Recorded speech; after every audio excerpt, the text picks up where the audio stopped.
Pastor, hari amakuru y'amakude tuyumva muri Afrika y'Uburengerazuba ngo nkubwire icyo nifuza ko uduhuriza n'ibivugo mu byanditswe byera.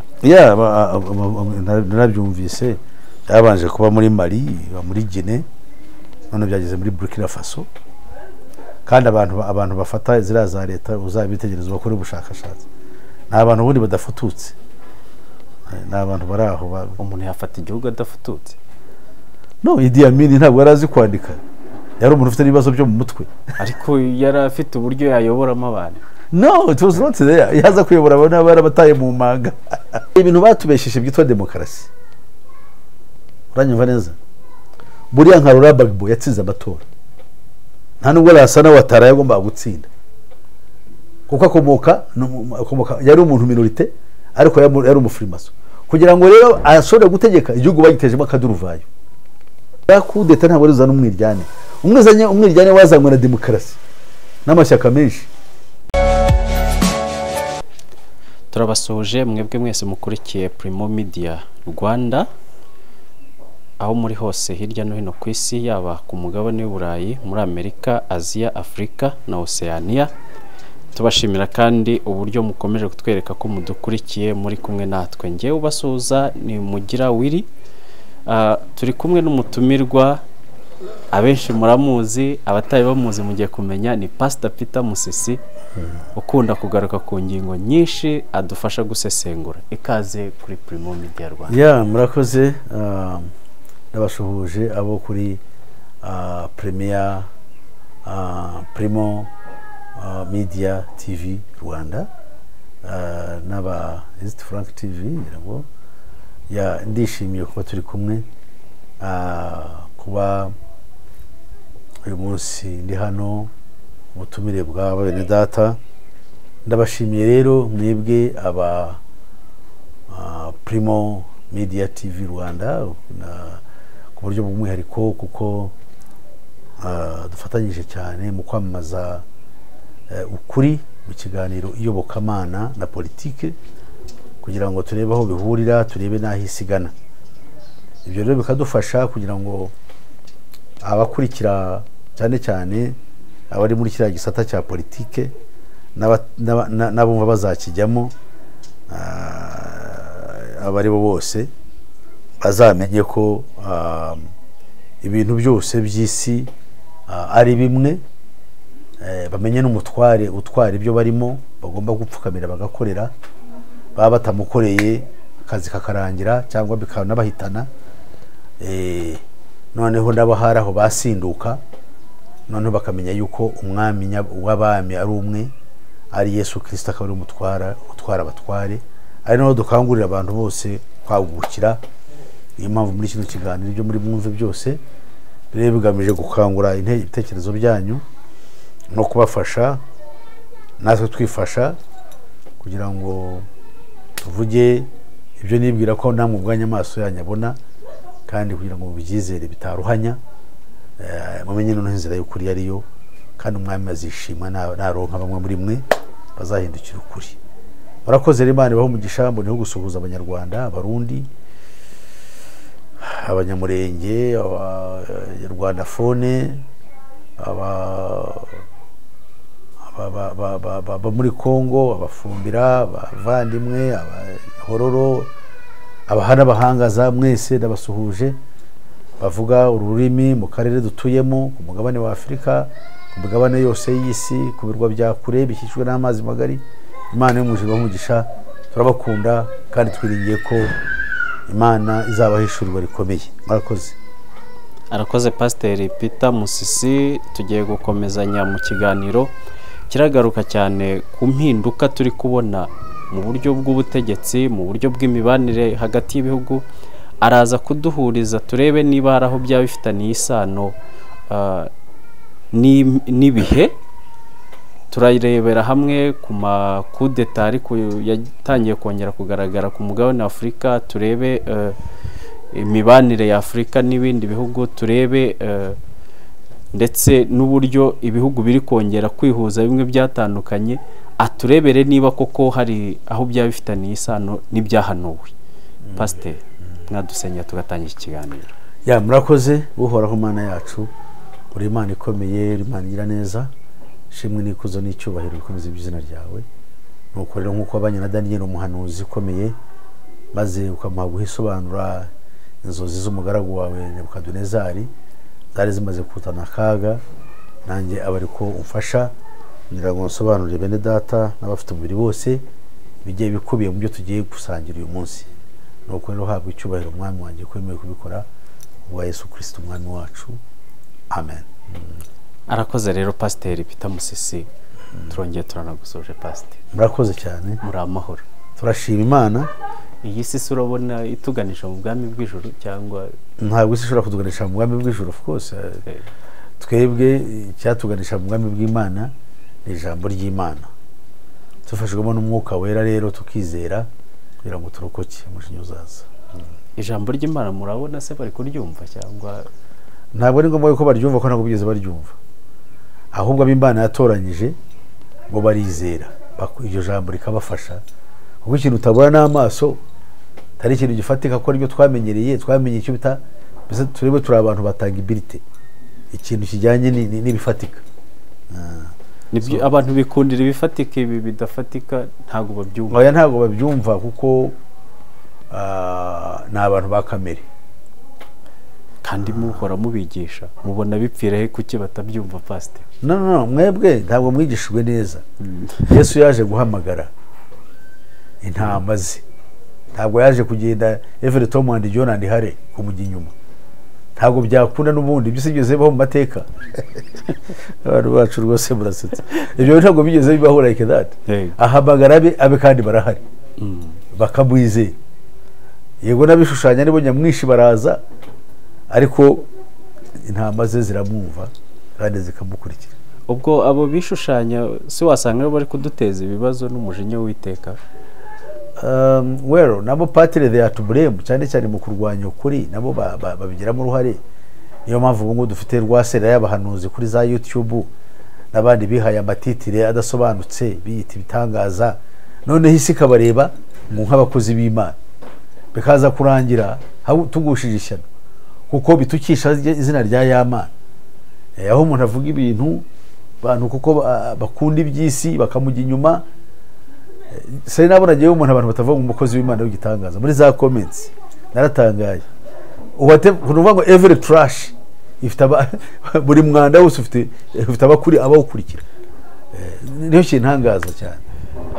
Hari igihe baba batamenye ko ari umwanda nyine, kubera ko kuko Pasiteri ndumva umuntu afite titire, iyo titire ayikoresha mu buryo bwo kwamamaza ubutumwa bwiza, ikibazo kiri. Erega icyo bita ubutumwa bwiza nabo tugomba kumenya icyo aricyo. Hari icyo bita ubutumwa bwiza bw'ubwami bw'Imana, nibwo tubwiriza bari mu isi kugira ngo bamenye icyo Imana ishaka. Ntabwo bivuze Imana byose tubikurikira. None se twamenya Imana ikurikirwa ari iyi? Niyo mpamvu ibi bintu by'Imana, nongere nkwibutse ko ibintu byose byitwa amashuri n'urugero. Ariko ntabwo cyitwa ishuri dushobora gutwarayo umwana wawe ngo agiye kuhigira. Ugomba kumenya academic level ya performance bakora bateni bantu ki. Ntabwo abantu bose amashuri satanga the same caliber of education. Ibyo rero n'iby'Imana rero tukwiriye kubyumva. Ese ntabwo ruvuga ngo ugeze aho basenze hose ndaza nkasenga. Hari abajya bavuga bati oya, no kuvuga ngo umuntu agomba kuvuga ati Imana ngomba kwiga. Mbese nayo nkuko uhirimbanira ibindi kubimenya ubu ngubu ushobora, iyo wagiye nkawe umusore ujya mu iduka, ugomba kumenya imyenda igezweho, ugomba kumenya inkweto. Je siramenya n'ibyo ari byo, ariko urabizi. Noneho rero wowe niba umaze kubimenya, right? Niko nawe ugiye no gushaka n'Imana, ukagira amakenga ku byitwa by'abantu basenga. Ariko Pasiteri, hari mu gitabo cy'indirimbo hari ahantu bari bakavuga ngo buri muntu mu itorero buwejejwe muri ryo. Ese hakaba n'abandi bazana izindi mvugo ngo nta dini cyangwa itorero bitazagira umugeni. Ubwo izo mvugo zaba atari zo? Ziriya mvugo zirapfuye. Nicyo mpamvu nkubwira nti abantu bahamagawe nk'uko Imana yabishatse bakwiriye kwigisha abantu. Buri muntu abuwejejwe muri ryo. Iryo ni irihe se? Ni idini se? It's not a religious organization of any man. Ni itorero. Ni itorero ry'Imana nyine. itorero rigizwe n'abantu Imana yabyaye, abantu bahawe umwuka mu gihe cy'intumwa, ubutumwa butangiza kubwirizwa, icyamenyeshaga yuko abantu ari abantu b'Imana nuko bahashyiragaho ikimenyetso. Okay, katurebe gatoya hano mu byakozwe n'intumwa cy'icyaho cya 15 umurongo wa 12, nihuta kugira ngo turebe. Hano harimo amagambo akomeye kuko turareba ibyakozwe n'iki n'intumwa ubwazo. 12 haravuga ngo katuve ku murongo wa 8 ngo Imana irondora imitima y'abantu yarabahamije ubwo yabahaye umwuka wera nk'uko yamuduhaye natwe, ntiyashyiraho itandukaniro ryacu nabo, ahubwo yogesheje imitima yabo kwizera. Abangaba ni abanyamahanga bari bamaze kwizera, abayuda kugira ngo bemere. Abayuda ntabwo bashobora kwemera umuntu wese ubonetse ngo yaba Imana iramwemera. Kugira ngo abayuda bemere se byageze bite? Nuko n'abanyamahanga bahawe umwuka, nkuko nabo ibaha ibimenyetso, nkuko nabo yabibahaye, nko kuvuga mu ndimi, nko guhabwa imbaraga no gukora bitangaza byinshi Imana yakoze. Wenda sango rajya muri ibyo ngibyo. Noneho rero twebwe tureba umuntu ko tumubatije kuko yatwemeye, ubu twatumuhaye ubutwari ngo uwo ngo ari mwito. Ntabwo ariko bimeze, ntabwo byigeze bihinduka. Niba itorero ry'Imana umwuka wera atagihari, ubwo itorero ryaragiye. Ariko niba umwuka agihari, itorero riracyahari. Reka dusubire rero ku rufatiro. Iyo tuvuze umwuka wera rero, ntibanyumve nabi babandi bikubita hasi bakarashya imigeri, abandi bakabira ifuro ngo n'umwuka. Ibyo nabyo nandi mahano yadutse. Nukora kwa Satani, abadayimoni bakubita hasi umuntu ngo umwuka araje. No. Ntabwo ari byo. Cyangwa umuntu akizungereza akabyina, ugasanga abantu babyinnye bafutafuruje bateranye, baragenda bakubitana ibibuno, bateza urushara. Ibirani hari umuntu wamwe ngo n'imbyino z'Imana. Ariko abantu bakabyuza bakibwira yuko bari bakorera Imana. No, it's not true. Pastor, buri muntu se kashobora kuba yarahamagawe mu buryo butandukanye, no wasanga ari bwo buryo bahamagawe. Twahamagawe mu buryo bumwe, n'ikiringiro kimwe, n'umwuka umwe, n'umwami umwe, n'Imana imwe. Abazana uburyo butandukanye burya barabeshya, burya bashaka kugira ngo bazirure ibizira.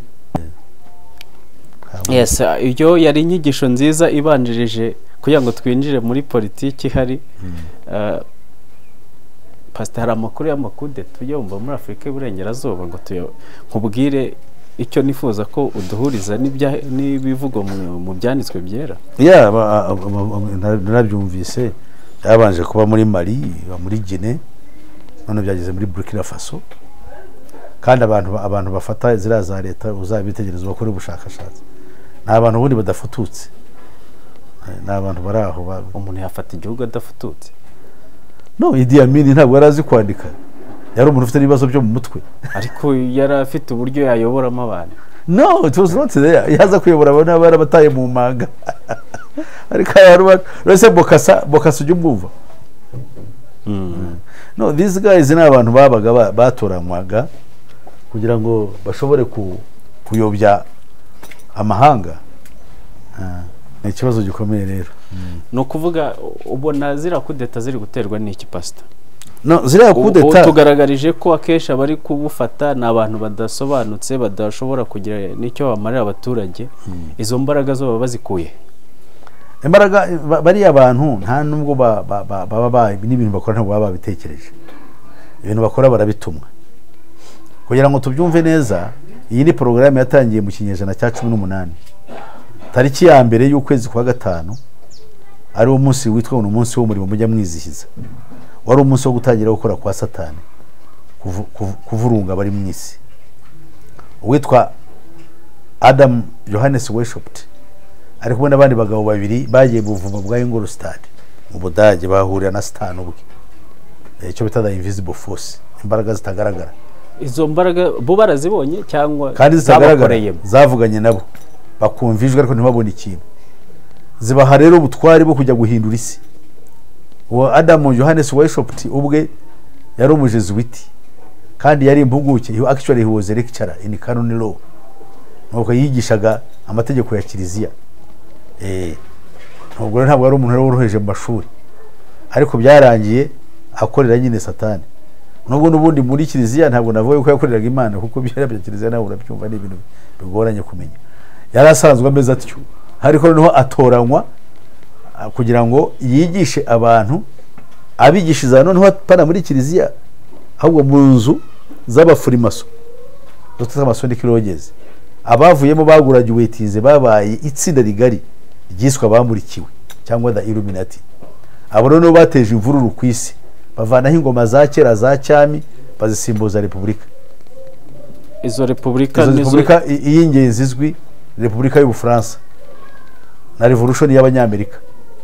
Ibyo byabaye itangiriro ry'abafurimaso kwigarurira isi.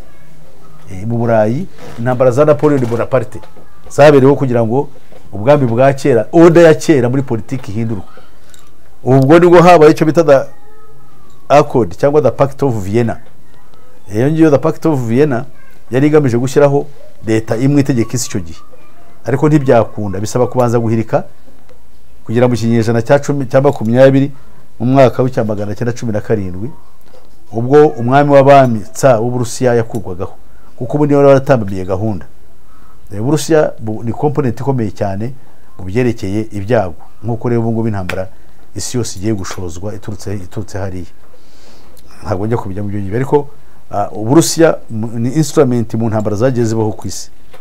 Noneho bamaze kubwigarurira mu ntambara ya kabiri y'isi yose mu mwaka wa 1928 bahiritse ubwami bwitwaga the Ottoman Empire bw'abayisilamu bategekaga urasirazuba bwo hagati n'ibindi bice binini cyane byo muri Aziya, bukurwaho kugira ngo ibyahanuwe bisohore, ngo iyo nyamaswa cyangwa umwe mu imitwe 7 yategetse isi yahanuwe yo gutwara isi, aribo bami 7 bategetse isi, umwe muri yo ukomereka uruguma rwayishe ariko rurakira. Urwo ruguma rwayishe niwo rwakomerekeje amaguru 2 Daniyeli yeretswe mu nzozi zo yasobanuriye Nebukadinezari yuko ari ubwami bw'icyuma buzaza bukabaho. Ubwo bwami rero bw'icyuma bumaze gukomereka busimburwa cyangwa bukomereza mu bwami bugizwe n'ibirenge n'amano y'ibumba avanze n'ibyuma. Ibyo nibyo Daniyeli yavuze ngo bazivanga n'urubyaro rw'abantu, ariko ntabwo bazamera nkabo.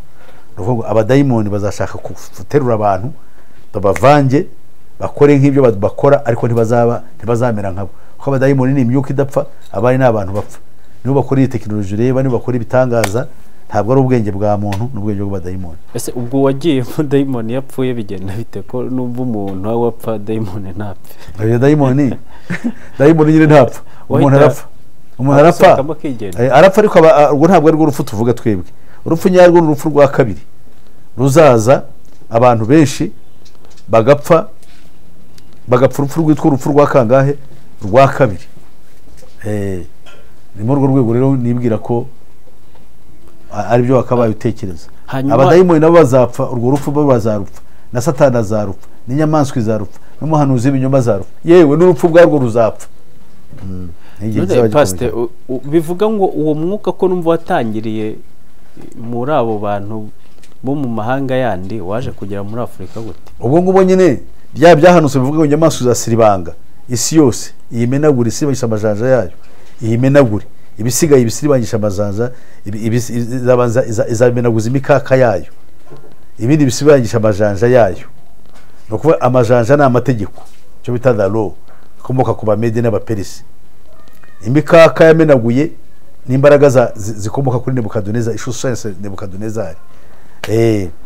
Kandi amababa yo kuri iyo nyamaswa ishangwa ishusho yayo isa n'ingwe, ni ishusho y'Abanyaburayi. Abanyaburayi bose bashushanywa n'ingwe muri kiriya gishushanyo cyerekanwe. Nanone kandi aho niho havuye ubutware bwasiribanze isi, burayitegeka bugera no muri Afurika buradukoloniza. Buriya isi yose uko yakabaye nk'umubumbe iyoborwa n'ubwami, ubwami bw'amahanga, amahanga akomeye 10 ategekera isi muri Loni no mu bukungu bw'isi, ko ategeka amafaranga. Nibo bategeka aho bashatse bahafatira ibyemezo, ahandi barahakubita, ahandi bakahasenya. Nibyo Bibiliya bakora. Bibiliya ivuga kuri ubwo bwami, ikavuga muri Daniyeli igice cyaho cya 8 oya kadurebe cya 7 cya 7 ko cyo tureba. Hanyuma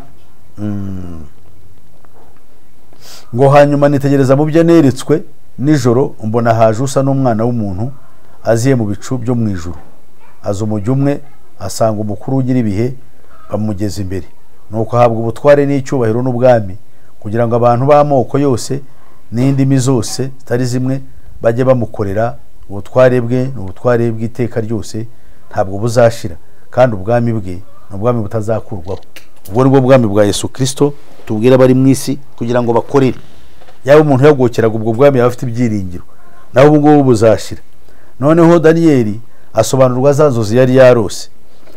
Noneho ntabwo tujya kureba byose, reka turebe umurongo 23 ngo maze wa wundi wa marayika waje, ngo maze wa wundi arambwira ati iyo nyamaswa ya kane izaba ubwami bwa kane ku isi, kandi buzaba budasa n'ubundi bwami bwose, buzaba budasa n'ubundi bwami bwose, buzaconshomera isi yose buyisiribange kandi buyimenagure. Ubu turi muri ubwo bwami bumenagura isi yose. So rero hano muri Afurika dukolonizwa ntabwo twabihisemo, ariko it was part of this program kugira ngo twigarurirwe n'abo ngabo bose. Kandi burya ntabwo twagaruriwe twonyine, n'abanyaburayi burya barigaruriwe, n'abo muri Aziya barigaruriwe. Ako bigarurirwaga n'abandi k'icyo gihe, muri icyo gihe bigarurirwa n'iriya gahunda y'abafurimaso n'abayilluminati n'abategeka isi. Ni agatsiko k'abantu bake, ariko gafite umugambi wo kugemurira iyi si, karakora kugira ngo ubwami bwa Antikristo buze. Sinzi nabyo mvuga byumva, abantu bahinduke, mindset y'abantu ihinduke, base n'inyamaswa nkuko tubibona ubu ngubu, babe abasatanike, kubaha Imana kubavemo. Noneho Satani naza, Antikristo naza, bazamwakire bishimiye ko ari umukiza wabo, uko batandukanye na Kristo. Turagoka kugira ngo abantu bakanguke bahindukire umwami wacu. Ibyo rero byabakiza kandi bikabagirira neza. Noneho rero ngiye kuri za kudeta za Afurika. Igihe Afurika yakolonizwaga, inama yabereye i Berlin cyangwa Berlin yari yo kwigarurira Afurika, icyo bita partition of Africa. Icyari kigamijwe so kugira ngo Afurika nibayigabana bongere kandi bayireke. Oya, barayigabanye nyine byararangiye, kandi bagomba kuyitegekera, kuyigomororera wa mutware. Ariko imitware ya Satani yo uburyo ategeka isi yifashisha uburyarya. Mu myaka za 60 mwari mutaravuka, hari bamwe mu bantu bacu biyamamaje ngo bashaka gushyiraho kwirukana abakoloni bazana ubwigenge. Ibyo bintu barabikoze, ariko ikitangaza ubwigenge bwarabonetse. Nicyo ushaka kubwira, abenshi muri bo banyabwenge barishwe, abageragezaga gushaka ubwenge no gushaka ubwene gihugu, no abashakiraga ibihugu byabo ubwigenge nyabwo ntabwo babayeho. Hani wacu mu karere k'ibiyaga bigari, muri Kongo Mbirigi, Burundi n'u Rwanda, tuzi Rudahigwa, tukamenya Lumumba, tukamenya na Rwagasore, barishwe basimburwa n'abantu badasobanutse. Uwitwa Mobutu Sese Seko, Kayibanda, umuntu ngo umutetera tarofite na ngo ni nkomuko mu Rwanda, ariko numva Perode ngo yajyaga mwita ngo ni Dawidi w'Ikabgayi, ngo azajya kwica Goliyati w'Inyanza. Ibyo ni ibintu byaragera, ariko ni ibintu bibabaje. Rwagasore ntabwo asimburwa n'abo ba Micombero babaga ari nk'abasizi 24 hours. Micombero n'umuntu wibiraga mu bagore akengura n'akayoga, umeze atyo baramukunda. Idi Amin baramuza. Kubera iki bahitamo uwo muntu udafitire?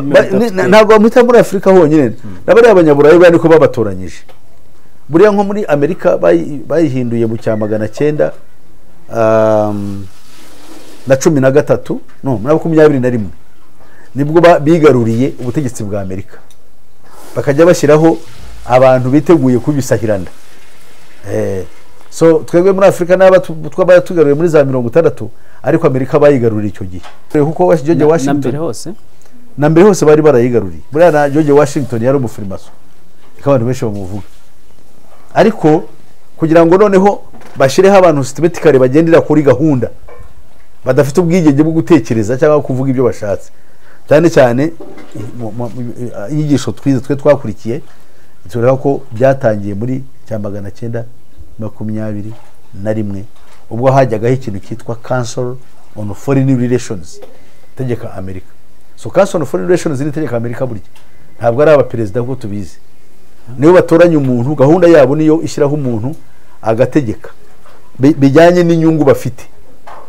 Cyane cyane yuko kino kinyejana cya 20 ari bw'isi yari imaze guhumuka, ubwenge bumaze kugwira, ibintu bimaze koroha. Cyane cyane rero, ariko cyane cyane byaje gukara nyuma y'intambara ya kabiri y'isi yose.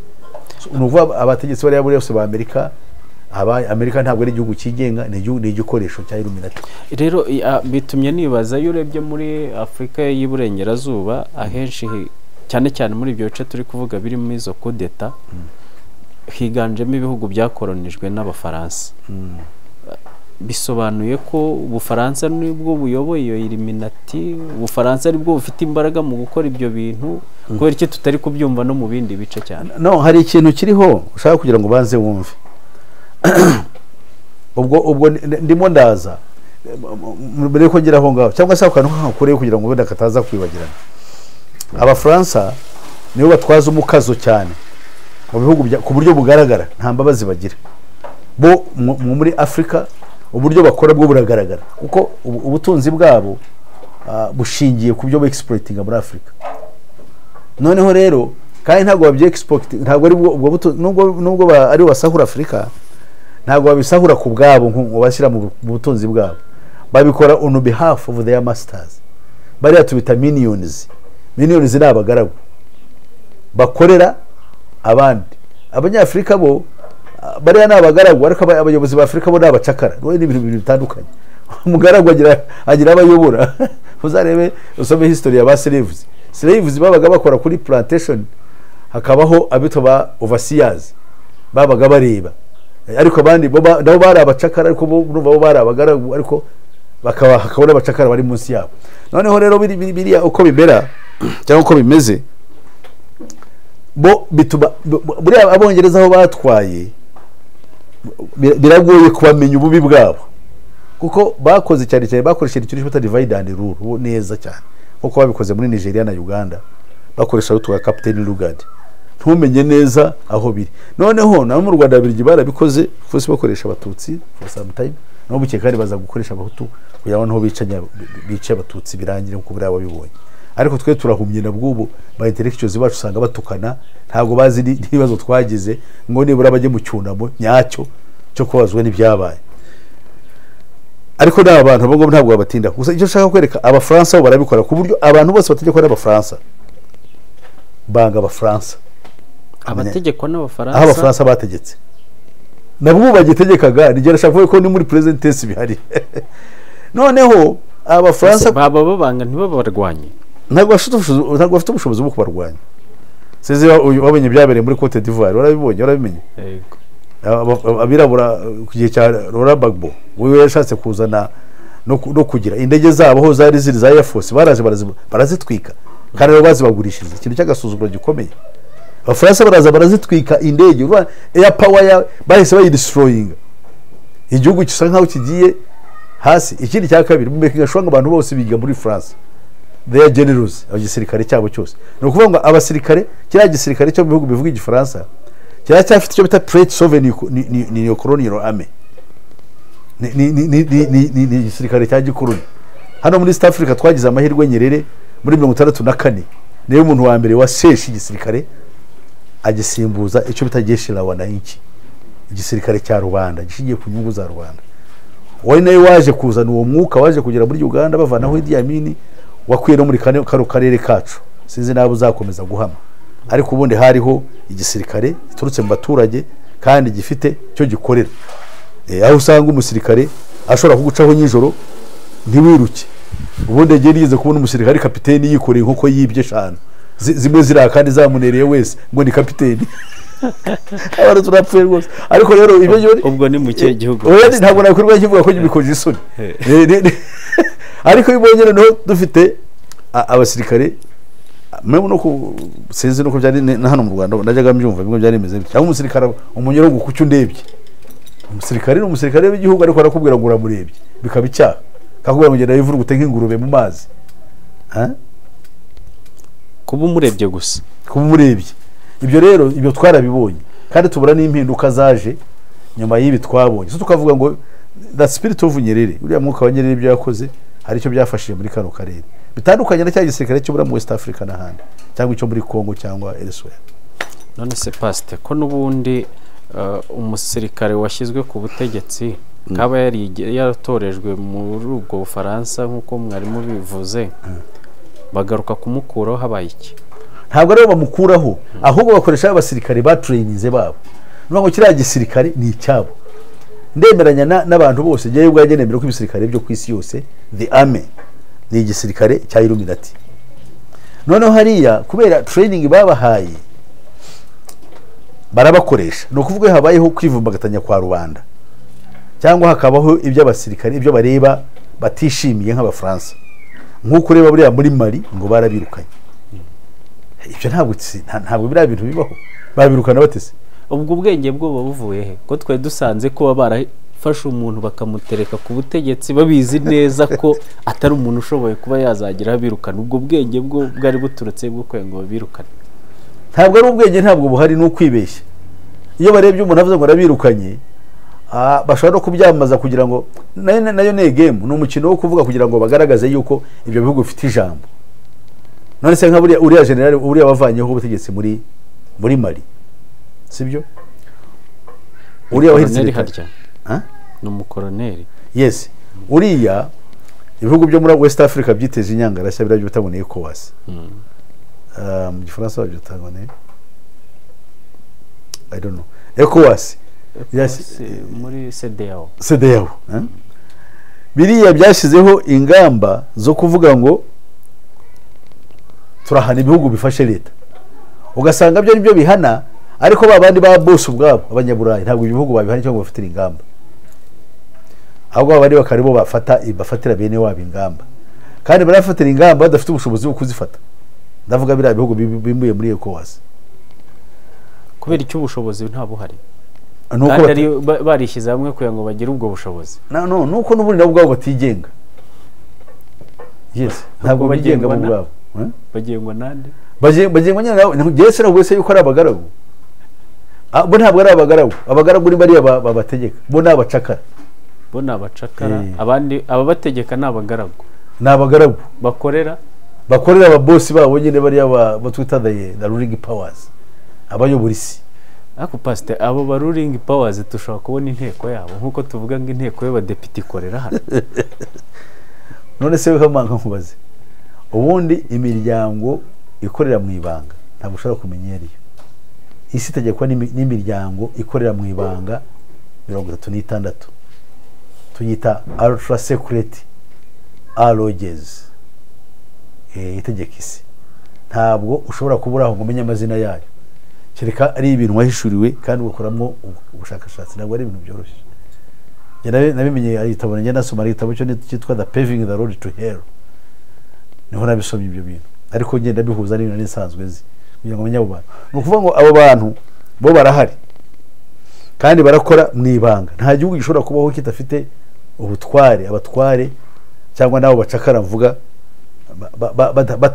batagihakwaho direct so bariya bakanoze rero bariya bafashe bamaze gufata ubutegetsi ari tubasubiyeho nabagaragu nyine babo babakoresha mu nyungu kureba gahunda yari isanzweho ntihinduka nkuko reba General Buzizo bamutesheje umutwe ntabwo ashaka yuko yanakwitoza ko General Buzizo ujye umwumva muri Central Africa that guy yari inshuti ya Gaddafi nayo cyamwicisha cyamuzaniye ibibazo yumvaga neza Gaddafi ibyo yagombaga gukora ari Gaddafi baramuheheranye ari n'uriya nawe nuko ubumwe yabaye nk'igicibwa none se kuki basimburanye buri kanya hari nkaho tujya kumva mu mwaka umwe kudeta imwe ebyiri zirabaye uwo muntu baba bari bamushyize ku butegetsi bibeshye cyangwa hari ibintu batubesheje byitwa demokarasi uranyumva neza buriya nka Laurent Gbagbo yatsinze amatora nta nubwo Lassana Ouattara yagombaga gutsinda kuko akomoka yari umuntu minorite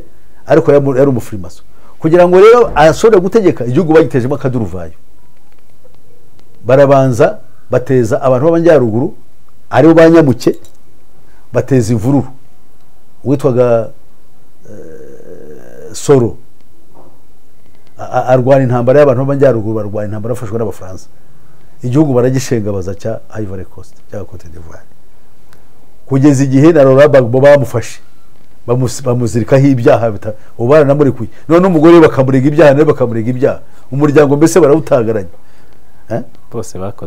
bose bakoze ibyaha kandi bo bariya bo n'abatagatifu nta byaha bakora ariko iyi si irapfuye koko wishe Gaddafi muratwishe muratumaze jenoside bayigizemo uruhare yo mu Rwanda ariko bo nta byaha bagira noneho we niwe wakoze ibyaha byo mu ntambara noneho barangije Lansana Ouattara bamupevuyira agahanda araza abaperezida ko niwe bashakaga right noneho rero ubwo ni demokarasi batuzanye ko bajya kuzana amashyaka menshi urabona ziriya za kudeta abajenerali bo muri Afurika bakoze bavanaho abanyakubahwa bacu barwaniye ubwigenge ziriya za kudeta zakozwe nibo abazungu nibo baziginiyaringaga ariko ziriya za kudeta ntabwo zigeze zishyiraho ukitondera ucyumve neza ntabwo zigeze zizana umwiryane mu baturage ziriya kudeta zakozwe muri za 60 ntabwo zazanye umwiryane mu baturage kubera icyo ubu ngubu aho zibaye haza umwiryane ubu ngubu mbere yuko ntabwo ari za kudeta ntabwo ari zana umwiryane umwiryane wazanywe na demokarasi n'amashyaka menshi demokarasi ni ikibazo oya demokarasi ni satanic movement ni ibintu bya satani bazanye demokarasi ni ubwo dictatorship niyo yasawa dictatorship niyo nziza ya dictatorship is better than multipartyism gute pastor kubera ko nimbi koko ariko it's a lesser evil ubu bwayo ntabwo bugeranye na multipartyism izana umwiryane nicyo nkubwira igihugu kigasubira inyuma abantu bagashondana ugasanga bafite amashyaka 40 kandi hari iburayi nta mashyaka bari ba chef babo nta mashyaka menshi bagira muri Amerika bishyaka rimwe no mu Bwongereza bishyaka rimwe kandi tuya twumva ngo abademokarate abarepublikani aho ni muri Amerika ibyo ngiye niyo abantu bimpumye nyine ngiye nkubuye ko ategeka ishyaka rimwe ryitwa Council on Foreign Relations Council on Foreign Relations igizwe n'abake rigizwe nyine n'aba illuminists baba barishyize hamwe ariko bo ni ishyaka riba rizwi cyangwa ni abantu baba bajya inyuma ya mashyaka tuba tuzi uvuze neza bajya inyuma actually tubyita ngo ni deep state cyangwa tukabyita shadow cabinet bakorera mu ibanga abo rero nibo batanga amabwiriza turashaka runaka kandi kubwo impamvu runaka afite fulfillment agomba gukora afite ibyo agomba gukora agomba gusohoza buriya abademokarate basohoza gahunda yo guhindura abantu abasatanike cyane nko kuba batinganye cyane nko kwishyira ukizana bakemera nk'abira byo gukuramo inda mbese ibintu bimeze bityo ibintu bya za divorce n'iki byo kwishyira ukizana ariko byangiza umuntu bikamutandukanya n'Imana nibo babikora the Republicans bo cyo bashize kushoza imvuru military campaigns all over the place nibo barwanya intambara muri Vietnam ejo bundi hanga nibo bazanye intambara basenya ibihugu by'Abarabu biriya by'Abayisilamu mu burasirazuba bwo hagati bitumye nibaza ubwo abashaka gushyiraho ubuyobozi bwabo bitoreye bikundiye kandi bakeneye bakora iki ntacyo bakora byarenze igaruriro byanjye byarenze igaruriro rwose kakubwira mugiye gutora umuntu mushaka iriya programme yapfa programme yapfa niyo mpamvu rero kubwira zira za kudeta zabaye nakubwiye ko bajya kuzana kampanye y'amashyaka menshi muri Afurika yaje mu myaka za 90 kuva muri 60 kugera muri 90 ni imyaka ingahe myaka 30 nta kintu cyavaga cyo demokarasi umuyobozi w'umujenerali yafataga igihugu agashyiraho movement y'abaturage bose bakamujya inyuma bamujya inyuma rero aricyo byakoraga n'ubwo igihugu cyapfaga ariko ubwicanyi ubumwe bw'abaturage ntabwo bwabagaho ngo abantu bapfuye amoko bapfuye ibiki bumvaga yuko uwo ni umutware yaje afite imbaraga za gisirikare bikarangira ejo bamuhaga abasirikare ubwabo banyira ubwite bakavuga tuyigo turamuhaze ni mukuru w'umushyire wundi bikagenda bimeze bityo hanyuma rero baza kudusaza mu mutwe ngo bazanye demokarasi kuko bari bonye imyaka 30 benshi muri twe baramaze kujya mu mashuri bari bazi yuko noneho baraturozi ko ari amashuri no kutuburozi yabo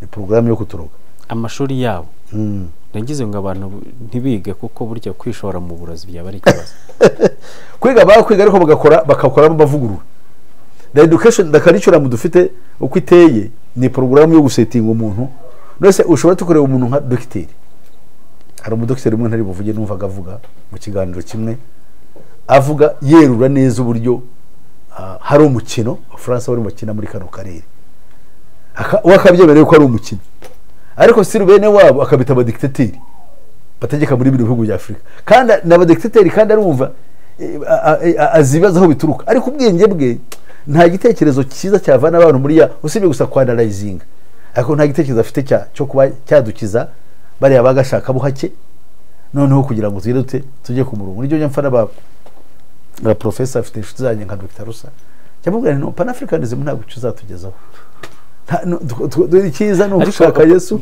Pastor, hari icyo uvuze, kubera iki niba uwo mudokiteri aba atanze ayo makuru, kubera iki twebwe tutayagenderaho ngo tuzane impinduka? No, ni ngombwa ko igitekerezo niba wanarayizinze ukavuga uti muri Afurika nta demokarasi dufite, sibyo?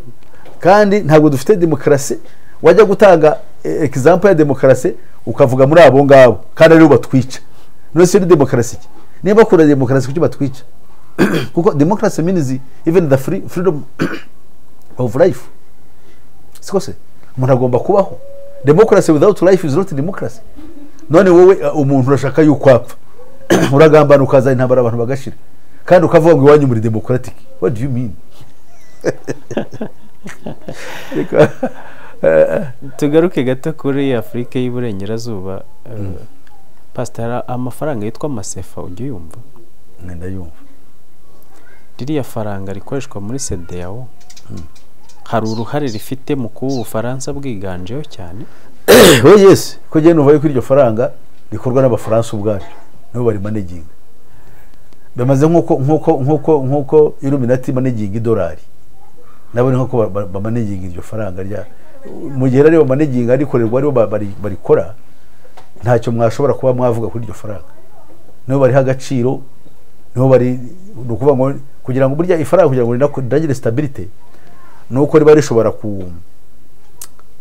kuba rishobora kuvunjwa ku isoko mpuzamahanga rikagira agaciro.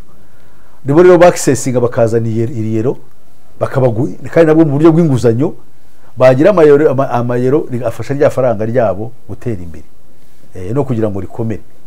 Kuko iyo mutangiye iyo mwabuze amafaranga muzi cyo mukora printing of paper money. Iyo baprintinze amafaranga menshi ugasanga amafaranga yabaye mashya, bazanye bwabo noti buba bukeba no gukeba ari bwinshi, umenye ngo economy irimo irapfa. Barazana amafaranga bakayashyira muri saturation kuko babuze wenda imisoro cyangwa babuze ibyo bakora, aya mafaranga ariho bakora kugira ngo bashobore kwishyura, guhemba abakozi, guhemba abasirikare, guhemba iki, ngo ntabwo babava imbere.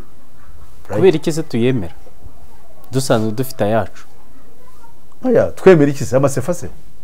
No, iriya nyine ni gahunda yatangiye utashobora guhindura, byaje mbere abayobozi barabyakiriye because they are weak. Ariko se niba bashobora kuba ati dugomba gukora kudeta tukamukuraho tugashyira wundi, uba wumva bimeze bite? Ubwo rero Imana yaratutaye. Ntabwo Imana yadutaye. Imana ntiyaba yararetse Abanyafurika ati mugende mujye mu maboko y'Abafaransa n'abandi bakoroni n'abandi gutyo. Rero impamvu uvuga ibintu kutazi Imana, Imana ntaho muhuriye. Imana y'abaruyizi bakamenya neza umugambi wayo kudukiza. Umugambi wo kudukiza ni Yesu Kristo. Buriya Abayahudi bagize ikibazo cyuko Yesu yaje ababwira ngo nimwihane ku bwami bw'Imana buri hafi. Bakavuga ati ubwami bw'Imana buvuga ngo twihane, twebwe kandi turi abatagatifu, ahubwo yakaba yirukana Abaroma badukolonize badukandamije, kwari byakaye biduha amahoro. Ariko ati mwe mufite ikibazo cyanyu, mwebwe ubwanyu muri babi, mukeneye kwihana kuko ubwami nagusomeye mu kanya bwa Yesu Kristo buri hafi. Twe nibwo twamamaza, nahise twamaze kuyivaho abayirirwa babeshya abantu ngo barakora ibi cyangwa bazazana biriya, none can't work. Tuboneye hamwe rero inkomoko y'izo kudeta, ariko nanone ntabwo ibintu byose ari imvururu. Hari aho ibihugu biri gushyira hamwe, ndetse tunahereye n'iwacu mu Rwanda ngira ngo mvise amakuru meza y'uko u Rwanda n'Ubugande hari intambwe iri guterwa mu kubana neza. Iyo hamwe bashwana ahandi biyunga, ntabwo ari icyizere cy'uko n'ibindi bizashoboka. None se kwiyunga ndakumva, ari kwiyunga kuza yuko aba habanje gushwana, none gushwana kuba kwarazi iki da first place. Ese mu kinyarwanda ntuzi ko bavuga ko nta zibana zidakomanya amahembe. Iyo ni imigani idafite ishingiro twebwe. Ariko abantu benshi rwose burasitse ubwo tujye twirirwa dusoza imvururu ngo ntazibana zidakomanya amahembe, tukaza kwiyunga ndetse n'Imana tuyicumuraho tukaza kuyigarukaho tukihana ikatwakira. Buriya you know in terms of losses, financial losses cyangwa economic decline ibayeho muri iyi myaka 3 uza amafaranga ntibajya bayabara bakubwira ngo mu mwaka ngo nabara amadolari ngo miliyoni 200 za Uganda yungukaga, u Rwanda rwose ibyo rwungukaga no kuba ni imyaka 3. Imagine that loss abantu bacuruzaga babanaga nasi twabyishimira kuko buryo uje n'ubwo wabisubizaho ni rehabilitation ntabwo byakongera kubera ko byari biri n'umwuka n'ubu waraje n'abantu kwangana n'umwiryane. Fata nk'urugero nk'abantu b'abakiga bahari agatuna barabaye cyane kuko n'ubutibuzi bwari ku Rwanda, bamwe basubiye ibyo bajyaga batandukanye n'abagore, abandi baragurishije, abandi nubwo wabigarura ntabwo agarura munezero nuko yari ameze. Wari ufite igishoro cya miliyoni 5 ubu ngubu yasubiye kwisuka, ubu swazongera gurisha iki? Kariya kabaro kaje ntabwo ushobora guhinduka. Tujye dutekereza neza twe kujya mu bintu usaba ibintu byo kureba hejuru. Natwe abanyarwanda nuko so icyabizanye ni kibi, ni satani nyine, ubwo byarabaye ni bibi, ariko ntabwo twabyishimira ngo tuvuge ngo ntazibana zidakomanya amahembe. Ahubwo wa mugani twitega iki mu bana uvuguruye buriya twawitegamo iki? Twarahombye yego. Okay, nibyo nashaka kuvuga. Yego. Navuga ngo akamuga karuta gaturo kabaca mu nanjye mugani imigani ya Kinyarwanda nanjyemo. Ubwo nyine twavuga tuti basi byapfuye byarapfuye, aho kamuga kariho gashobore gukomeza wenda umuntu yazagenda akunga kakazaba akantu kakabaho. Nibyo je navuga wenda biramutse bibaye byiza bigakomeza bikagenda neza, ariko hamwe no gusenga ko twebwe umurimo wacu nk'itorero Bibiliya iravuga ngo mujye musengera abatware n'abami kugira ngo tubeho mu mahoro tunezerewe. So rero nibyo navuga. Wenda dusoza ko Bibiliya dusaba gusengera abatware n'abami kandi tubonye uburyo bashyirwaho, icyo cyanditsweho ntikiri kuduha inshingano zo gusengera abantu bo muri Illuminati n'abantu bakora na Antichrist. No, buri gihe Petero yavugaga iryo jambo n'ubundi abaroma nibo bategekaga pa Kayizari, yabo tubasengere. Rero cyo no kubasengera kuko ijambo ry'Imana ravuga ngo umutima w'umwami wo mu kiganza cyo witeka akawuhindura awerekeza hashaka. Aharaho no muri ya migambi Satani akora hariyo Imana yarogoye kugira ngo itorero ry'Imana ribeho, kuko natwe no kubaho tukaramuka ntabwo ari ku bwacu, imbabazi z'Imana. So rero Imana yabidutegetse turayumvira, ahandi gukora n'ukwayo kuko ifite ubushobozi bukomeye. Aharaho ibyo byagombaga kugira byagombaga kugambanirwa Imana ikabirogoya tukaba turiho, kuko inyungu ifite Imana ifite muri ibi ni ntabwo ari gukomeza kwa status quo, ntabwo ari gukomeza kubiriho, no kugira ngo ibiriho bihindukire muri Kristo, kandi bihinduke mu buhe buryo. Ntabwo ari revolution ya Kristo, no kugira ngo Imana ihamagara bayo bumva ubutumwa bwiza. Kandi Imana ni nyambabazi, ntabwo ushaka kugira ngo abantu izabacireho iteka ko batamenye ukuri, ahubwo Imana izahoresha umujinya wayo ko abantu bamenye ukuri bakakwanga. Ariko intore zayo abatoranyijwe Imana yabishatse bo bazumvira ukuri kandi bazawukurikira. Nanjye nkuwizere nti amen. Amen. Pastor, dusoza hari ikintu wabwira bari badukurikiye? Je dusoza nabwira abantu yuko hari ubwami bwa Yesu Kristo twumvise butazahanguka, twese aboroheje n'abakomeye, abera n'abirabura b'amahanga yose. Icyo nifuza cyane nuko bamenya ubwo bwami, n'abatware dufite muri kino gihe bagatekereza ubwo bwami. Nebukadinezari ni icyitegererezo cyiza cy'abami ba none, uko yamenye Imana, amenya yuko ifite ubushobozi, arategeka n'itegeko ngo utazayikorera iwe hazahinduka icyavu. Bishobotse rero bakamenya Imana, ndabizi yuko bafite ibibazo, ariko bakayimenya bakayikorera mu ibanga kandi bakayikorera by'ukuri, yabana nabo kandi yabashoboza. Imana ibahumugisha. Pastor arakoze, nakunze kubaza ibibazo nk'utizera, duhagarara ubundi mu mwanya w'abatizera kugira ngo nk'ikibazo yabaza abashe kubona igisubizo, ariko twemera ko umugambi w'Imana ari ukomeye cyane ku buzima bw'umwana w'umuntu, kandi ari nawe uzaducungura ibihe bikomeye turimo. Tudatinze rero, reka adusoreze abaha nimero ze ku bashaka kumuvugisha, ariko turasaba gukomeza gukora subscribe, kudukurikira, kuduha ibitekerezo n'izindi ngingo mwumva umutumirwa yazagaruka tuganiriza.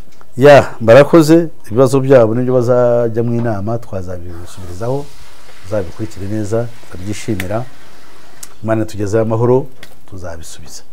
Hanyuma rero n'ibyo nkaba nibwira ko ari byiza yuko nababwira nomero yanjye ya telefone, ariko mbanza kubabwira ko ngira urubuga rwitwa Pastor Peter Musisi Official, kurujyaho wandika PL cyangwa PR.PeterMusisi Official.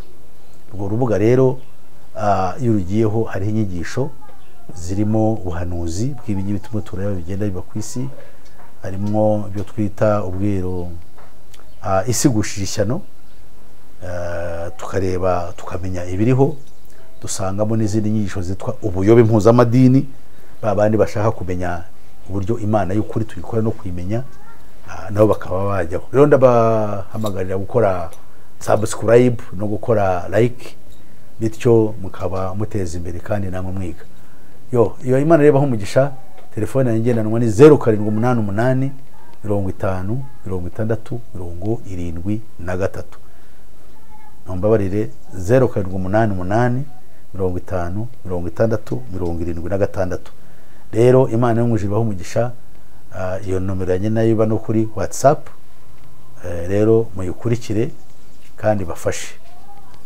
Tuzishima mwaduhamagara, mwatwandikira kuri WhatsApp, byose twabasubiza. Imana rero umugisha, reka dusenge. Uhoraho Mana ya Isirayeli, niwe Mana y'ukuri. Mu gihe tuvuga aya magambo tuba twishimira kugira ngo wabamare, kandi binyuze muri Kristo Yesu, kuko niwe izina ryawe twahawe mu isi abantu bakirizwamo. Nuko rero turashaka ko Kristo ari umenyekana, niwe mukiza w'ubugingo bwacu, kandi akaba ari nawe utuma tubaho, kandi akaba nawe udushyigikira mu byo dukora, akaba n'umwami w'ubugingo bwacu. Kandi ntabwo dukwiriye kuba ari umwami w'ubugingo bwacu bwonyine, ahubwo n'ubwo abantu bose waremye, kugira ngo abizera mu isi nshya izabigizwe n'ubwami bwe bazashobore kuba amahoro bishimye. Nuko rero bana, tuduhe umugisha, utugirire neza, tubyambarije mu izina ryawe Kristo Yesu umwami wacu. Amen.